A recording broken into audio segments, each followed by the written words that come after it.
Bah, avec les chèvres, 3 petites règles d'or à respecter, enfin surtout des conseils de sommelier.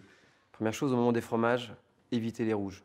D'abord parce que vous avez bu la majorité du temps tout ce que vous avez imaginé, apprécié en termes de grand vin, de complexité, et c'est le moment en fait où les papilles sont les moins réceptives. Donc en termes de choix de vin, moi je vous conseille de rapporter un petit peu de dynamisme et de fraîcheur avec des blancs qui épousent, on le sait bien, beaucoup mieux les protéines lactiques que les rouges, puisque les tanins ont tendance à précipiter avec les rouges. Donc focussez vos choix sur les blancs.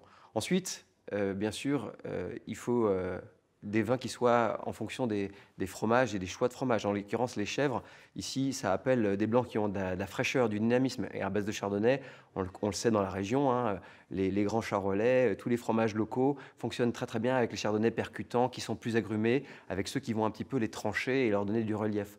Alors, il faut bien sûr penser à la maturation de ces fromages. S'ils sont plutôt frais, eh bien, il faut favoriser plutôt les millésimes jeunes. Et puis, si on a des fromages un petit peu plus affinés, il faut aller chercher des bouteilles un petit peu plus à maturité. Mais pour un bon compromis, voilà, ce simple chardonnay de la côte, de côte chalonnaise là, offre le parfait contraste, l'agrume, la poire, les notes évidemment un petit peu noisetiers qu'offre le chardonnay quand il commence à se fondre un petit peu.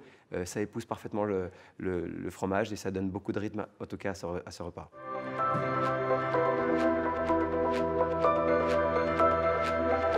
En tout cas, chapeau au vigneron de Bussy pour la collection Mille Buis.